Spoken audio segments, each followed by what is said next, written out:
How to manifest your ideal partner or your ideal soulmate. In this video, I'll be covering some insights to help you manifest the love of your life. However, before we begin, there are two disclaimers that I wish to make. The love of your life, your ideal soulmate, may not be the person that you currently imagine. That's the first one. The second disclaimer is that I have not manifested my ideal soulmate yet. However, 2 divorces have taught me what I do not want in my future partner. Comment below if you can relate with me. Maybe you're done with breadcrumbing and love bombing, but instead you want someone who is consistent. Maybe you're done with someone who's constantly dragging you back into bed, saying, well, let's just sleep in for a while longer, when you really wanted to hit out for soccer, basketball, or some other sport with the guys. Or maybe there's just way too much urgency for all those dreams and ambitions that you have, that I have to get out of bed, I have to get these things done.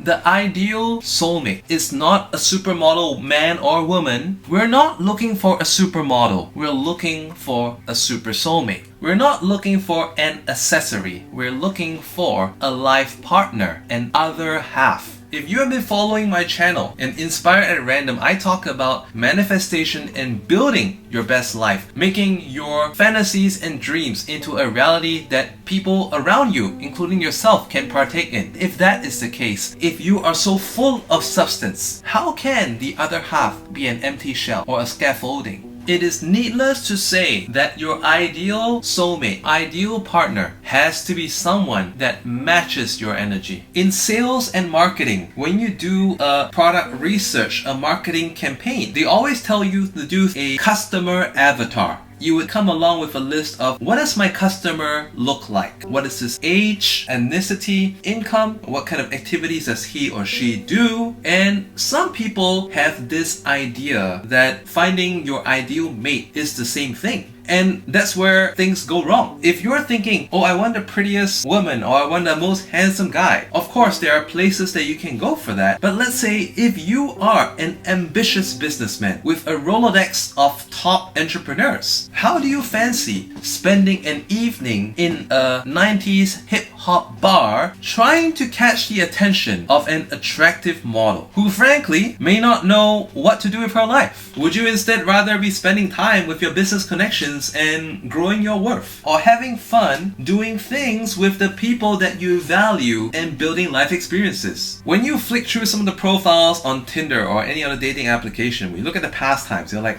chit-chatting when bored, watching Netflix, Instagrammable cafe tours. Well, for some of you that could be your thing, but for me, I'm like, fuck's sake, I'm not gonna do that. I mean, like, my time is so finite. I'm either making business, improving myself, raising my fitness, spending time with my kids. This is what I do. I mean, I don't have time to back off from any of these activities to watch a dumbass series I'm not even interested in, if that means quality time. And how is that even quality time? Instead, choose to believe you can find someone that matches your energy, who has a growth mindset, whose ideas, values you resonate with, where you can be doing your things, and preferably this person also has the same concept of spending time as you. Of course, your ideal partner will have some differences with you, but are these differences things that expose how you can possibly improve? Maybe your ideal partner already has certain characteristics that you have been wanting to embody, or if it wasn't the case, some differences are natural, and accept the fact that you don't have to agree on everything. Know for yourself what is non-negotiable. For me, I love driving fast. I'm not going to change the way I drive. I'm not going to change my choice of vehicle just because of an ideal partner. Because if that is the case, then she is not ideal. She is not a match for me. If you are carnivore, she is vegan. Unless you had plans on becoming vegan, or she has plans to become carnivore, that's a huge clash of opinions. No offense, but there's no way I'll be caught dead in a vegan event. I like my cars loud. That's non-negotiable. Someone could be a tree hugger, someone could be a sterile EV fan, but unfortunately, that's just not me. Some of you wanting to manifest your ex back. I see this in a lot of videos online. People in the comments are like, oh, what can I do to manifest my ex back and whatever? Or like, how can I attract a woman? How can I approach women? Let's put it this way. If you have to learn how to attract a woman, then either you're not attractive or you have self-worth issues. And if that is the case, the first thing you need to do is to work on yourself. Manifest and build yourself into the vision where coming from that ideal version of yourself, I am attractive. If you're thinking of manifesting your ex back, why did she leave in the first place? Well, maybe there's one possible condition. If your ex left because you were not good enough, then get good enough and manifest your ex back. But if it was your ex that made you feel that you're not good enough through narcissistic abuse, or constantly made you feel you are lesser than you should be or discouraged you, then just move on. What you should really be thinking about is that if I am the best version of myself right now, is my ex still valid to me? Is my ex still resonating with my life right now? Some of you are looking to manifest a particular person. I'm part of some manifestation groups and people even ask this in a live Q&A. This is where we need to leave it to God and the universe, our higher self, because God and the universe and also our higher self, they know what is best for us. Maybe you like someone with long hair, maybe you like someone with short hair, maybe you like someone who looks athletic or long legs or whatever. And just because a certain particular person fits most of those categories but not other ones, just know that there is someone more ideal than that. So your manifestation statement could be, I like someone with long hair, long legs, fair complexion, athletic build, like this person, or better, or better. This is very, very important. Not just with manifesting a soulmate, but with anything that you want to manifest. Only God knows what is the best for you. I know some of you are sentimental. I know some of you are like, no, but I only want this person. Trust me, I used to be like that too. But as I have shifted, changed, and improved myself, I think back about various old flames in the past and the people I've dated, and none of them are relevant. Even those who have been like unicorn status, none of them are relevant to where I am today. This is not to say, oh, success and improvement is such a lonely place. No, it's not like that. It's more like if you went to sign up for a sport, you're already in advanced class. If you were to go back to beginner, it's just not relevant. The kind of things that people talk about where they're still struggling to do, the golf swing, struggling to do this and that. Maybe you're like, oh, my back's aching so much because my core muscles are not strong enough to support the posture.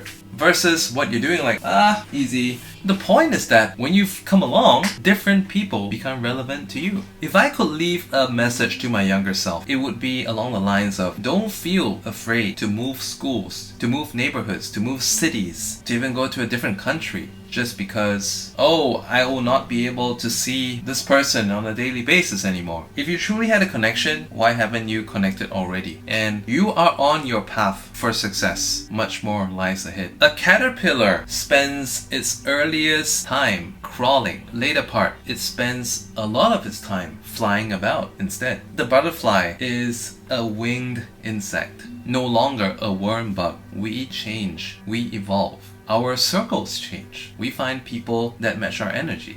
What's the main reason why people have affairs or cheat? More often than not, it's because they felt incomplete. They were looking to fill a certain aspect that they were not getting in their relationship. Maybe it was the intimacy. Maybe they wanted someone who could listen more. Sometimes it was physical attributes. But most of the time, for some rare cases, for some people, they're better off not ever getting a girlfriend, not ever getting married, because their desire to mate is like an animal. But most people, either they settle down, they settle, instead of seeking out who's ideal for them, who matches them in every single way. Most people gave in to age-old concepts. Oh, you can't have everything. Oh, you've been dating for 8 years. Old time's sake. Some people are still slave to an old idea, an old promise that they made as kids. But as a matter of fact, they have gone so different over time. I would like to be honest about something. Actually, for my 2 last marriages, the day before the marriage, I felt like running on both occasions. But I stuck with it. Look where that got me. I mean, if you have such thoughts, right? Of course, it's right to feel bad that sometimes we uproot a partner from a different country to live with us in a different place. Took them out of their previous job, circle of life, to put them somewhere else, and we're concerned that they cannot reintegrate into wherever they came from. But there are other ways of resolving it. Always a better way to resolve it. Like part as friends. As a friend, help them to reintegrate somewhat. But to force on with something that you already have a premonition that's inappropriate, or not the best for you or the other person, It's not right. It's going to cause a lot of frustration and sadness and grief for both parties. Last Saturday when I was hanging out at my favorite shisha bar, I was chatting with one of the regulars over there and he was telling me about his plans for marriage in 2 years' time. But the funny thing is, in all the times that I've seen him there, I've never seen him with his girlfriend, his longtime girlfriend of 8 years. So I just shared with him some of these advices. Like I said, if there's anything that you don't feel right, it should never ever be about old time's sake. It should never ever be about commitment. In X number of years past, these are the things that you're unhappy about. Can you live with these things for the rest of your life? If it's an okay sacrifice, then yeah, sure, why not? But if you're like, no, and I still have to deal with another 50, 60 years of this, then maybe it's not right for you. You gotta reconsider. As you follow my channel, I talk about things like conscious living, present moment focus. And as we upgrade ourselves, conscious living is picking choices, paths, things, planning our time, committing to things in such a way that has our best future interests at heart. A lot of people who are into manifestation realize that as they improve, they're able to drop a lot of bad habits and vices like excessive partying, excessive alcohol, drug use, pornography, masturbation, visiting brothels, etc. As you get ahead in life, you start thinking that, oh, this is so low frequency, that is so low frequency, that is not in line with my vibe anymore. I used to like that, but I don't really see, I feel dirty when it comes to this. You know what? It is okay to improve. It is okay to advance. It is okay to no longer enjoy certain things as you did in the past. For me, I'm no longer excited, no longer feel anything relevant. I do not want to be included for so-called boys' night out because honestly, music's way too loud. It's not even a real get-together. It's not even much of a conversation. Everyone's either hooking up or trying to hook up with someone else. And I'm like, you do you. No, I'm not interested in the people here. In closing, I encourage you to take some moments on the page of your diary or on your notes application. Write out some attributes of your ideal partner. Could be some physical attributes, mental attributes, etc. But most importantly, end all this with or better who matches my frequency. So for me, it would be 164 or taller, fair, smooth complexion, long hair, athletic, plays sports, driven, loves cats, loves hiking in the outdoors, loves personal development, enjoys being a passenger in a fast car and possibly enjoys driving fast too, can appreciate a loud exhaust, loves meat, also practices intermittent fasting, and above all, or better, who resonates with my frequency. For another video, watch this one over here. Also check out the link in the video description to join my Inspire at Random manifestation community on the School.com platform. Goodbye.